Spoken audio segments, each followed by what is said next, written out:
Hello students, this lesson is on finding factors and factor pairs. In this lesson, I will define what a factor and factor pair is, and then I will share with you two strategies for finding factors and factor pairs.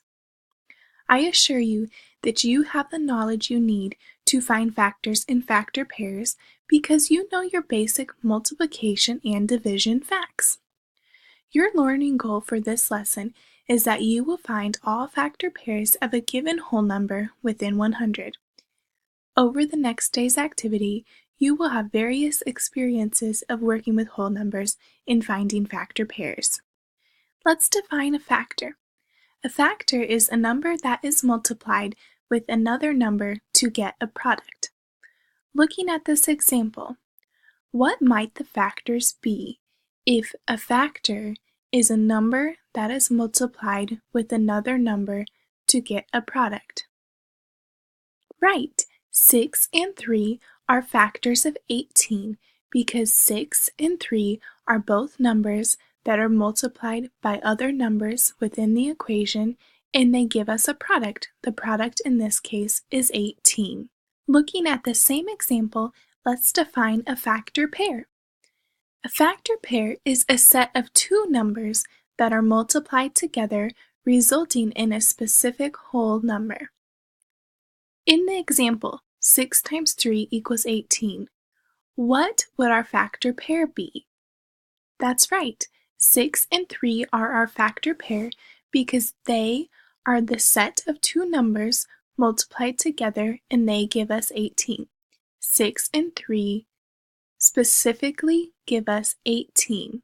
They are a basic fact. Now let's see what we notice. What is the difference between a factor and a factor pair?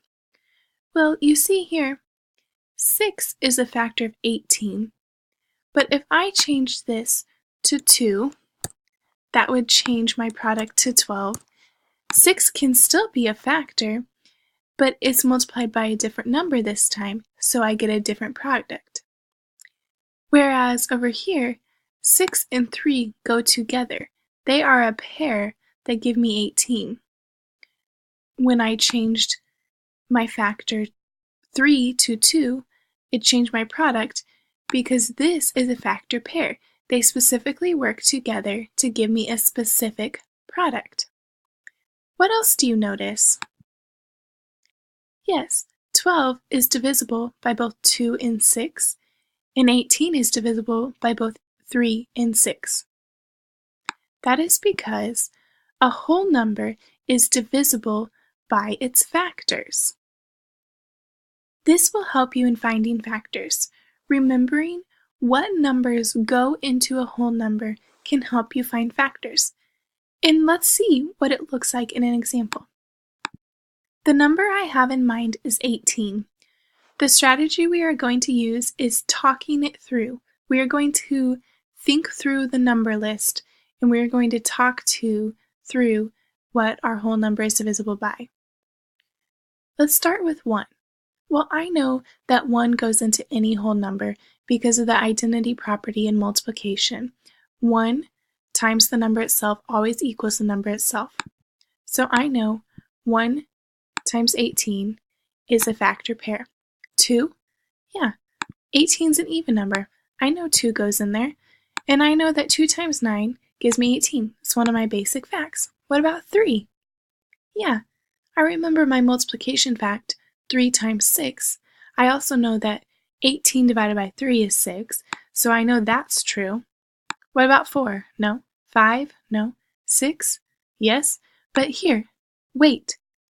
I already said 3 times 6 was a factor pair, and because of the commutative property of multiplication, I know that I only need to write down one factor pair, and since they change order and mean the same thing, I only need to write them down once.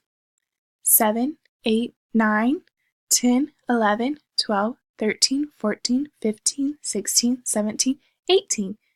So 18 has 3 factor pairs and 6 factors. And I've counted for them all because remember, the commutative property tells me that I only need to write down the pair once, And that's what's so great about pairs. Moving on to our last strategy.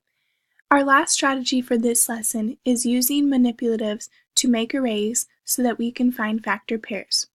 Remember that we used arrays to solve multiplication problems. I would know that if I made 3 times 4, 3 rows of 4, then I would count the total number that gave me a product, and that's how I solve multiplication. For finding factors and factor pairs, we are going to start with the whole number of counters, and we are going to arrange them into arrays and find out what the number of rows and columns are. And those represent our factors, because remember, our factors are the numbers to the left, our rows and columns. So, the number I have in mind is 8. And I already have a factor pair here. I have 8 rows of 1. And because I have 8 rows of 1 and I know 8 times 1 is a factor pair of 8, I don't need to write out 1 row of 8, so I don't need to make that array. But I do need to rearrange this array into a different array so that I can find multiple factor pairs. So I am going to match up my circles, my counters. And remember, when we're making an array, we want them to have pairs. We want it to be even. Oh, here I am. I have an even array. This is 4 rows of 2. So I know that 4 times 2 is a factor pair. How else may I arrange it? Well, I could start pairing them up again. That's 2 rows of 4. That's the same as 4 rows of 2. How else might I arrange it?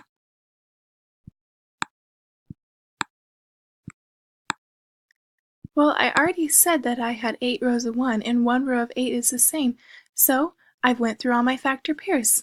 Here they are. Now for bigger problems, you would do the same thing. You would just keep seeing the different types of arrays you can make. Let's recap. A factor pair is a number that gets multiplied by another number, and their result is our product. A factor Let's recap. Remember that a factor is a number that gets multiplied by another number, and their result is our product. It is just one number in the equation. But a factor pair is a set of numbers, and they together give us a specific result. 3 and 4 are a factor pair that give us a specific product of 12. But if I change this to 2, this would change to 6, and 3 is still a factor, but it works together with other numbers, and their result gives us a different product. So, let's think about it.